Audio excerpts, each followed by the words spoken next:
Hi, I'm Talya Kingston. I'm WAM Theatre's Associate Artistic Director and the production dramaturg for WAM and Central Square Theatre's production of Galileo's Daughter. I'm delighted today to welcome the director of that production, Reena Dutt. Reena is a film and stage director, as well as an activist and an award-winning audiobook narrator. She directs plays from her bases in New York City and Los Angeles and has worked with companies such as the New York Theatre Workshop, ART, East West Players, and Sacred Fools. Western Massachusetts audiences might remember her from her fabulous production of Guards at the Taj last summer at Chester Theatre. And we are delighted to welcome her back to Massachusetts, and I'm personally thrilled to be about to start rehearsals with her. Welcome, Reena. Thank you so much, Talya. I'm so happy to be here. Yeah, I'm happy you're here too.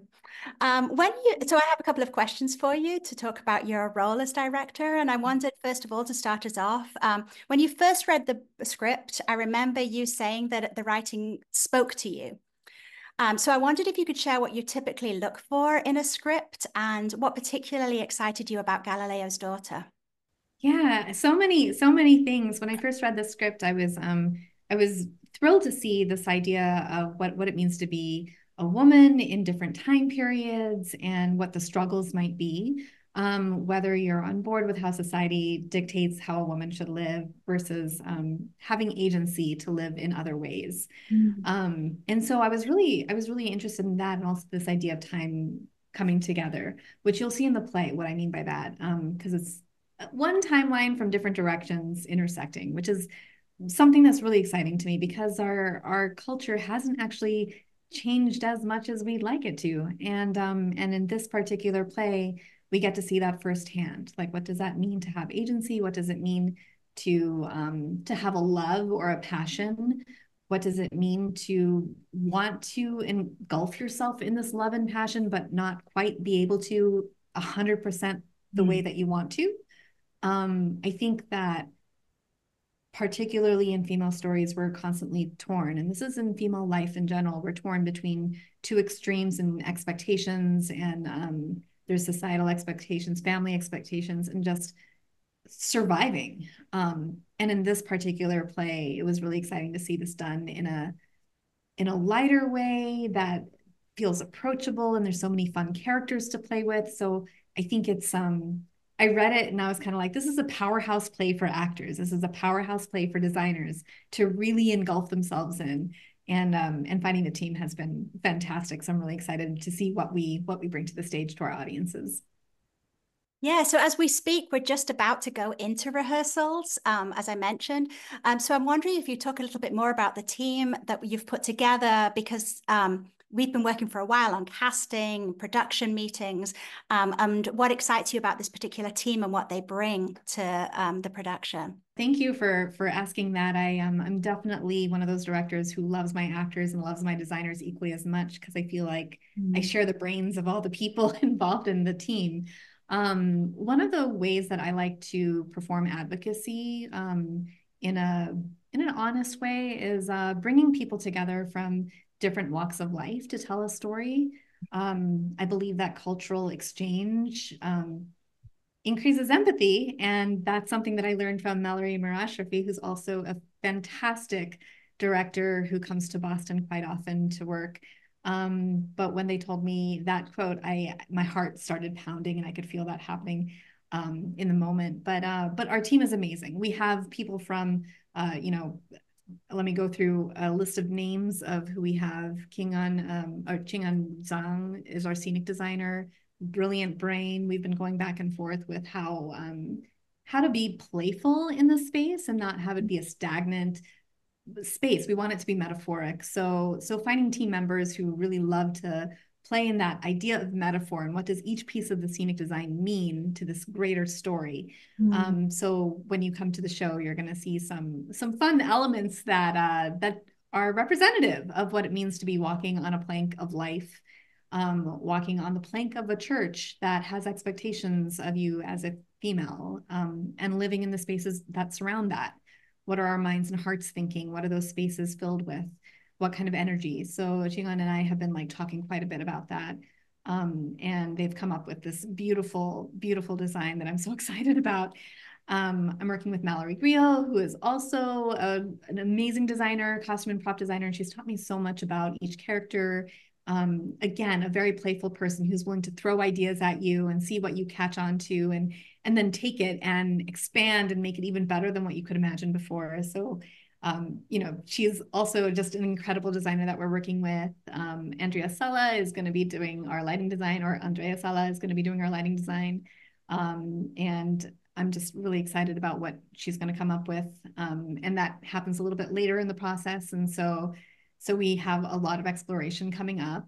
Drishti Chauhan is our scenic apprentice, and I'm super excited about that too. It's always nice to represent somebody from my own community and bring them into the space with us, especially on a show that doesn't have anything to do with our community, but it has everything to do with our hearts and our bodies and how we live as women.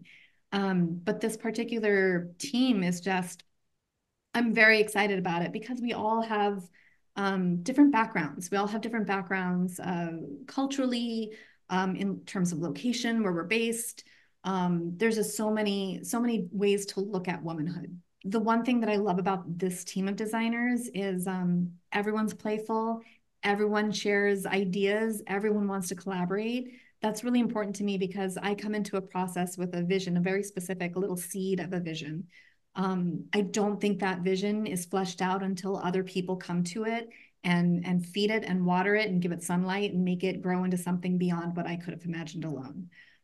My job as a director is being the person who sees all these amazing ideas from other people and just grab the things that I think will work very well to tell the story. And I've got a great team to do that with. So it's a really exciting time. We're on the cusp of jumping in with all our design elements. Really exciting. Yeah, it's such an international team, as you mentioned. It's the different perspectives are really exciting in the room. For those who haven't been in a rehearsal room before, who might be watching this, I wonder if you could tell us a bit about the role of the director in a rehearsal room from your perspective. From my perspective, a director is kind of, I like to think that the director is a playmate. We're in a playground. We're in a sandbox together. We're all, when I audition people, particularly for callbacks, I'll throw different ideas at them to see how they grab onto it and how they play with it. I also want to make sure that I'm working with people who feel comfortable disagreeing with me because I'm just a director. I'm not right or wrong. I'm here to give ideas to play with and discover more about the script. And so I remember in callbacks, all the people that we cast were very playful, very excited to try new things. And it felt like if it didn't resonate, they were willing to ask questions. And that's the same for me. If something I'm seeing in front of me doesn't feel quite exactly what I'm looking for, I ask questions. I just keep asking questions. So when I'm at the table, my first week is always table work, where I want our actors and designers to be in the same story and to see the relationships that aren't on the page in the same way so that they can relate back to shared history. So my entire job during table work is asking questions so I can see where somebody's life came from and how that life affects this story, because every actor is a new brain, a new life experience, a new body that's bringing new life to a play that's written. And no production's the same, and it shouldn't be the same, in my opinion. So for me, I feel like I'm there to kind of carry and help and make people feel safe. I think that's really important, to make people feel safe about talking and being in conflict with each other and then being in community with each other. I feel really lucky because I had a conversation with our playwright, Jessica Dickey, because Talya introduced us. And it was just wonderful to hear a playwright want to be present and want to be in the room with us and answer questions, but also say, you have agency to make this your own. That's a very exciting and loving thing to hear from a playwright who's trusting us with their baby. So yeah, that's what I feel a director's job is. In addition to that, it's 2 or 3 months of conversations with designers beforehand to see, what is this picture going to look like? What is our canvas going to look like? What is our playground going to look like and feel like? that includes costume, it includes lighting, it includes scenic, it includes what props we're going to use. So my job starts many months beforehand. But the biggest part of the job is being able to dream about this show, being able to dream about this story. And so when that happens, then you know your brain and your heart are in unity, and you're meant to be working on this play, which I feel very lucky because that happened the minute I read this play. So that's kind of what I think my job is in the room, if that helps. It definitely. I love the brain and heart in unity. That's beautiful. Thank you. So what do you think is going to be the most challenging part of bringing this particular story to life? It's something that has been challenging for a lot of the material I've worked on in the last few months. Bringing multiple generations together into a space and talking about what their bodies, minds, and voices actually mean to them as humans living today, and then how that applies to this historical context that we're going to be living in together. Times are drastically different post 2016. Times are drastically different post 2020. So this is going all the way back to the 1600s and figuring out what we mean as people in that time period in the greater society. What it means to be a flat earther then versus now. I think there's a lot of this same discussion happening today, what it means to be a woman and what kind of agency we should be allowed to have. So I think the biggest challenge will be finding out what everybody's perspectives are, because I haven't worked with any of these actors yet. So finding out what their perspectives are, finding out what their belief systems are, because we might differ. I don't know. But my hope is that if we do differ, it becomes a bigger conversation, a greater conversation that really applies to today's society, that really helps us feed and nurture what our decisions are going to be in the next few months. I sincerely hope that this play affects people in that way, so that we look at the elections differently just a little bit, since so much is about women. But yeah, even if it doesn't, I hope we have an experience that we can grow together and become different together. I think that's equally as meaningful as anything in the greater good of society. Nice. Thank you. So just before I let you go, I'd love to know what you're working on next, or what you're working in addition to this production, just so people get a fuller picture of who you are as an artist. Would you be willing to share any of that? Yes. I'm thrilled because I just worked in San Jose with an artist. Her name is Priyanka Shetty, and she is an admirable human. All her work is social justice, social cause driven, coming from the immigrant perspective. And she's also a metalhead like me. So it was really exciting to get to work with her. And then my next project is a show called The Magician's Sister by Jamie Branley. And it's going to be a workshop production leading up to a world premiere eventually. But Jamie and I are long time colleagues, and this is the first time we were working together.